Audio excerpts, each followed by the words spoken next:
Salut tout le monde, c'est Hippo. Aujourd'hui, on se retrouve sur un tuto Revit, la collaboration et pas les bases. Et on se retrouve aujourd'hui pour parler en fait des bases de la collaboration devant une magnifique maison faite en 3 minutes chrono. Donc ne faites pas attention au fait que toutes les fenêtres soient des étages différents. J'ai fait ça rapidement pour qu'on puisse expliquer pas mal de petites choses. Alors, on va se mettre dans l'onglet collaborer et je vais expliquer tout simplement qu'il existe deux types de fichiers projet Revit. Il existe les fichiers projet maquette normale et les fichiers projet maquette centrale. La différence est la suivante, c'est qu'une maquette centrale ne sera pas empruntée entièrement par un utilisateur puis enregistrée en écrasant la version précédente, mais sera bien en fait une entité dans laquelle certains éléments seront mis à jour par des utilisateurs. Ça permet de collaborer sur une même maquette sans se marcher sur les pieds au niveau du partage du fichier et de la mise en place de la maquette et de la modification de la maquette au cours du temps. Donc comme ça, vous pourrez bosser à 150 sur la maquette si vous voulez, il n'y a pas de problème. Faudra juste arriver à vous entendre et pas vous emprunter les mêmes choses au même moment. Mais on va voir pour ça qu'il y a plein de petits outils bien pratiques. Donc voilà, à quoi ça sert une maquette centrale? Et bien, ce que je vous propose, c'est qu'on va se lancer sur une maquette centrale et puis je vais expliquer les petites choses au fur et à mesure, euh, les petits éléments et les petits trucs et astuces sur les maquettes centrales, parce qu'il y a quelques petits éléments à respecter lorsqu'on commence à travailler en collaboratif, qui sont très importants, parce que sinon on peut se retrouver vite avec des problèmes de fichiers qui ne soient pas ouvrables ou quoi que ce soit. Donc, tout simplement, on clique dans l'onglet collaborer sur sous-projet. Et alors, si c'est dégrisé, c'est parce que votre maquette est déjà centrale, hein. Donc, c'est normal si vous avez quelque chose de dégrisé, de ne pas pouvoir de pas pouvoir éditer vos sous-projets comme je le fais là. Tout simplement, on va activer le partage de projet par la création de deux sous-projets. Ce que je vous propose, c'est de laisser comme c'est pour l'instant, de déplacer les niveaux et quadrillages dans le sous-projet quadrillage et niveau partagé, et de placer tous les autres éléments dans le sous-projet 1. Ce qui vous permettra par la suite de diviser vos sous-projets en fonction des différents éléments et de faire des filtres par vos sous-projets et autres. Tout ça, ça sera vu dans cette partie des tutos. Donc moi, je vais laisser sous-projet 1. Je vais faire OK. Petit temps de latence. Et nous avons la création des sous-projets avec la mise en place du projet actif et pas mal de petites options et surtout la possibilité de créer d'autres sous-projets. Tout simplement, qu'est-ce qu'un sous-projet? Qu'est-ce que ces éléments-là? Les sous-projets, vous pouvez décider qu'ils sont modifiables ou non à votre guise et séparer n'importe quel élément de la maquette pour l'insérer dans un sous-projet particulier. Par exemple, si vous êtes en train de faire par exemple une rénovation de bâtiment, que vous avez entièrement modélisé la maquette du bâtiment que vous avez effectué, plutôt que d'utiliser le filtre des phases, vous pouvez utiliser le filtre de sous-projet existant et rendre l'élément immodifiable. Grâce à ça, vous allez avoir une partie de la maquette qui ne sera absolument pas modifiable, fixée, et que vous pourrez par exemple donner en livrable comme étant un élément fixé chez vous, et pouvoir dire à votre client comme quoi vous n'allez pas toucher à cette partie de la maquette, et tous ces éléments là pourraient très bien en fait filtrer votre maquette par sous-projet et rendre une seule partie de la maquette en fonction du sous-projet que vous voulez rendre et les afficher différemment, etc. Plein de petites choses très intéressantes. De tous les cas, pour commencer la collaboration, on est en train de parler de sous-projet, mais il faut savoir que pour collaborer dans une maquette Revit, il faut des sous-projets obligatoirement. D'où la création d'un sous-projet quadrillage et niveau, dans lesquels vont s'appliquer le quadrillage et les niveaux. Très intéressant lorsque vous avez un quadrillage de votre bâtiment qui est fixé et que vous ne voulez pas bouger. Et surtout, si vous voulez savoir exactement quelles modifications ont été faites dans le quadrillage et les niveaux, ça vous permet de vraiment, mettre une partie de ce qui va être paramétrique pour l'ensemble du bâtiment dans un sous-projet particulier et de le fixer au besoin. Dans ce tableau, vous avez bien sûr le nom du sous-projet, s'il est modifiable ou non. Donc vous pouvez choisir de le laisser modifiable ou non. Faites attention au fait que lorsque vous mettez un propriétaire, c'est ce propriétaire-là qui décide de la modification possible ou non, de l'ouverture, de la visibilité, etc., de plein de petits éléments. On va d'ailleurs agrandir la fenêtre parce qu'on n'a pas tout qui était marqué. Voilà, beaucoup mieux bien. Voilà. Vous pouvez choisir de mettre s'il est visible dans tous les vues, ici s'il est ouvert et quels sont les emprunteurs. Ça, c'est marqué au fur et à mesure que vous allez créer votre maquette. Vous aurez des personnes qui vont emprunter vos sous-projets, en fait, tout simplement, qui vont se l'attribuer et qui vont effectuer des modifications dedans.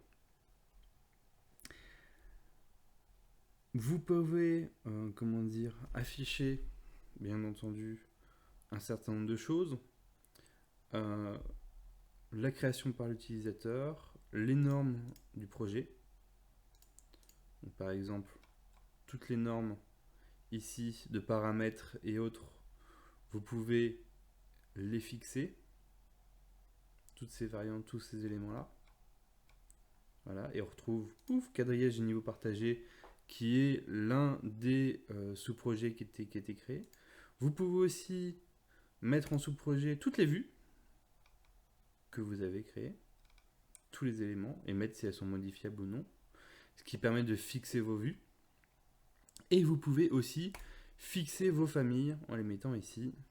Et donc là, on se retrouve quand même avec des très grandes listes de sous-projets, d'éléments. Voilà. Donc tous ces éléments-là, vous pouvez les afficher de façon à savoir quels sont les emprunteurs, s'il est ouvert quelque part, et s'il est visible dans toutes les vues, quel est le propriétaire, est-ce qu'il est modifiable. Voilà, vous pouvez savoir ce genre de choses grâce à l'utilisation de ce magnifique tableau. Et voilà. Donc, je vous conseille de mettre le sous-projet actif comme le sous-projet 1 et de mettre le graphisme de sous-projet inactif grisé. Ce qui vous permettra par la suite de savoir exactement quel est le sous-projet dans lequel vous êtes en train de travailler. C'est très important parce que si vous travaillez sur de la plomberie et que vous êtes fait un sous-projet plomberie, c'est un peu dommage de créer l'ensemble de votre canalisation dans le sous-projet structure. Ça sera un petit peu embêtant. Les interactions avec les éléments entre les sous-projets restent les mêmes, ils ne changent pas.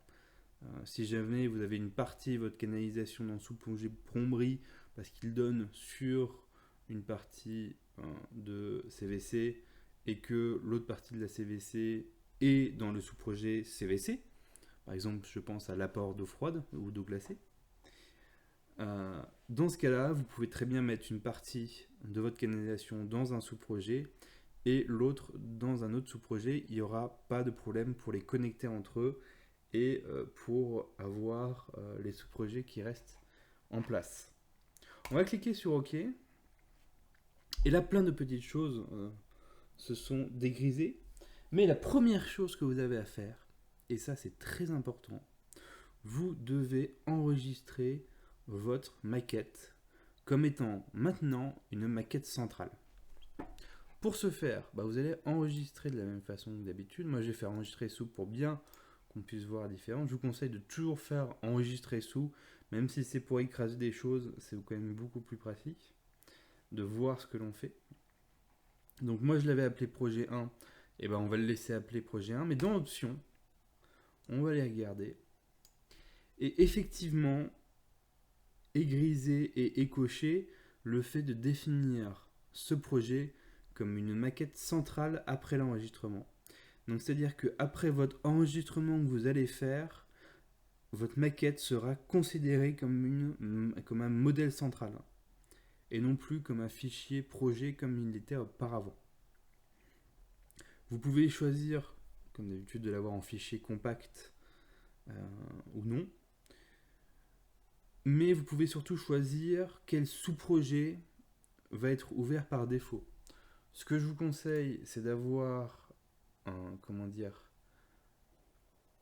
le par défaut spécifié qui fera que lorsque quelqu'un ira ouvrir la maquette centrale, devra spécifier dans quel sous-projet il va travailler, et ce qui permettra aux personnes d'avoir une logique de création par les sous-projets beaucoup plus importante que si vous ne le mettiez pas, simplement parce que ça va forcer les gens à dire ah, c'est une maquette centrale, il faut que je choisisse dans quel sous-projet je vais travailler. Parce que quand on a commencé à faire un peu de Revit sans travailler en maquette centrale, c'est assez difficile de se dire ah, dans quel sous-projet je suis en train de travailler en fait. D'avoir le réflexe de se poser la question, ça devient très difficile. Toujours, bien sûr, la version de la miniature, moi je mets un niveau normal, de façon à ne pas surcharger la maquette, de ne pas tomber sur la vue 3D par exemple. Ce qui peut être embêtant parce que si jamais vous avez une maquette beaucoup trop grande et que vous faites la vue 3D comme étant l'aperçu de miniature et la source, ça peut générer des problèmes parce que vous allez avoir du mal à entrer dans la maquette si jamais vous allez sur un petit PC. Régénérer la feuille si elle n'est pas à jour, très important, de façon à ce qu'elle soit toujours à jour lorsque vous avez l'affichage de la miniature. Et je vous laisse le choix de choisir un nombre de sauvegardes maximum. Par exemple, moi je laisse 20. Je pense que c'est plutôt bien. Après avoir ça, vous faites enregistrer et magie! Il vient de se passer quelque chose ici. Maintenant, vous pouvez synchroniser votre fichier avec le fichier central. Ce que je vous déconseille de faire, ce que je vous conseille maintenant, c'est tout simplement de prendre le temps de fermer votre maquette entièrement et de la rouvrir pour pouvoir observer une petite chose. La chose à voir maintenant, c'est qu'il y a une ligne de partage de projet dans laquelle vous avez 3 éléments, donc le premier que vous connaissez, mais 2 éléments très importants qui est le détachement du fichier central et la création d'un fichier local. Quelle est l'importance de ces 2 éléments ? Lorsque vous créez une maquette centrale, elle va être liée par rapport à l'endroit où elle se trouve, aux informations d'emplacement qu'elle contient. Par ce fait, en fait, vous ne pouvez pas déplacer votre maquette centrale comme un simple fichier texte dans un magnifique dossier.